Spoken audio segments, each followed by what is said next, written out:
ازيكم عاملين ايه؟ يا رب تكونوا بخير.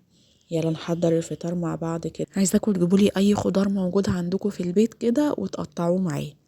جبت طماطم، كمية طماطم يعني حوالي 2-3 كبار كده.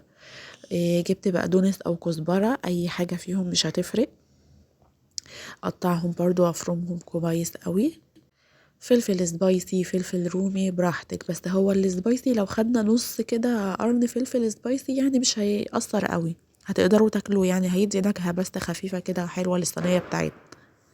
ما تنسيش اللايك والاشتراك في القناة وتفعيل زر الجرس على الكل عشان يوصلك اي فيديو جديد بنزله وتشوفيه قبل اي حد. عندي جزرية كبيرة كده، الجزر بيكون حلو قوي برضو في الوصفة دي.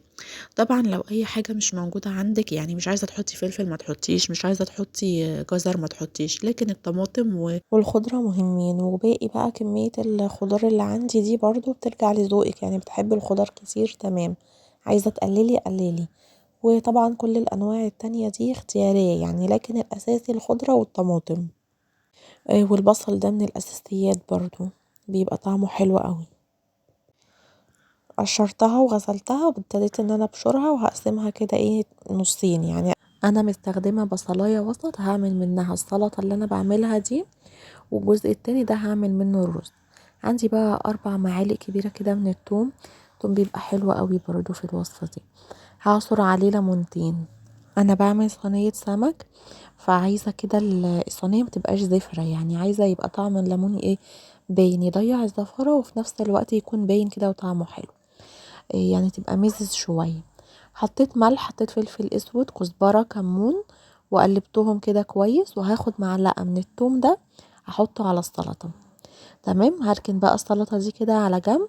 وانا عندي السمك بتاعي، اي نوع سمك ينفع. انا جبت السمك بتاعي قطعته كده، شلت الراس بتاعته ونضفته كويس تحت المية. وهبتدي ان انا ايه انقعه كده شوية في ايه. عصرت 3 ليمونات كبار كده وحطيت عليهم معلقة ملح كبيرة وهدوبهم كويس.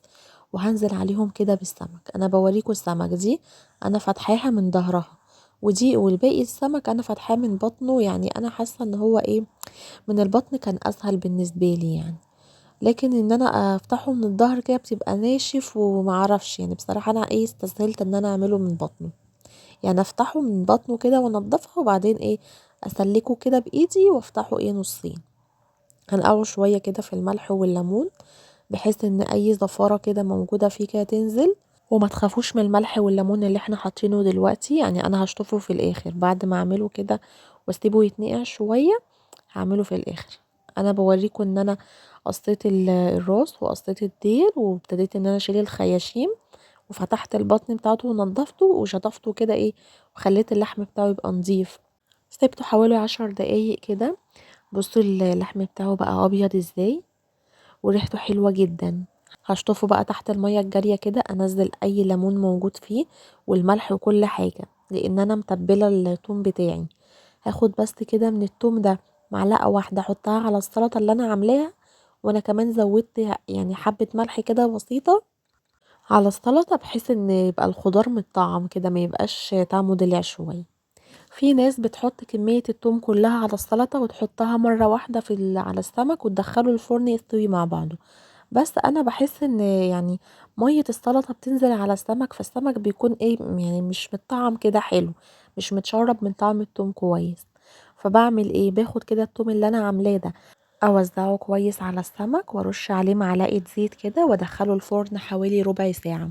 في الربع ساعة دي انا هجهز رز الصيادية معاه. حطيت معلقتين زيت وهنزل عليهم بالبصلاية، باقي البصل اللي انا عملته معاكم في الاول ده مش قسمتها على 2. انا خدت الباقي بقى اللي انا عملته ده وشوحته على النار. انا مش عايزاه يكون بني فاتح، لا عايزاه يكون بني غامق، هو مش محروق.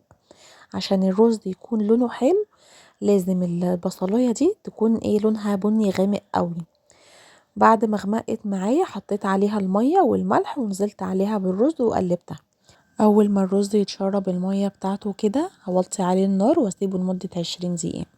طلعت السمك بتاعي وهبتدي ان انا احط بقى عليه السلطه، قلبتها كده كويس في بعض، ورشيت عليها برضو معلقه زيت. وهوزعها بقى على السمك من فوق كده وادخله الفرن اسيبه بقى يتشوي براحته. لحد ما يستوي والخضار ده كده ينزل ميته وتنشف. صينية السمك دي بتكون حلوة جدا وفي نفس الوقت سريعة، كمان لو مشترين السمك متنضف فدي هتبقى حاجة كويسة جدا. يعني هيبقى اكتر حاجة اصلا خدت مني وقت هو تنظيف السمك، الباقي كله خلص على طول. هدخل الصينية بتاعتي لحد ما تتشوي كده معايا وهعمل السلطة. انا خدت جزء كده من السلطة اللي انا عملتها من البداية قبل ما احط عليها الزيت، حطيتها في طبق وهقطع عليها بقى خيار، دي السلطة اللي هناكلها جنب الاكل. حطيت عليها خل وهي طبعا كان فيها الملح، وقليت جنبيهم كده شوية بتنجان، والرز بتاعي اهو خلص مفلفل مش معجن ولا اي حاجة. مقدار الرز كل كوباية رز مصري عادي قدامها كوباية مية، هو ده المعيار المظبوط للرز، ده يطلع معاكي زي ما انت شايفة كده، طعمه حلو جدا. وصينية السمك طلعت معايا، بدل ما تقليها بقى في الزيت، واصلا محدش عنده زيت اليومين دول الناس كلها مش لاقيه زيت، وفي نفس الوقت سريعة وخفيفة وطعمها حلو جدا. جربوها، هتنفع معاكم مع اي نوع سمك، يعني اي نوع سمك عندك اعمليه بيها هتطلع حلوة جدا. هو سمك مشوي بس في الفرن في البيت يعني. وانا كده خلصت حلقة النهاردة، يا رب تكونوا استفدتوا من الفيديو. لو استفدتم ما تنسوش اللايك والشير وسبسكرايب للقناة عشان يوصل لكم اي فيديو جديد بنزله تشوفوه قبل اي حد. السلام عليكم.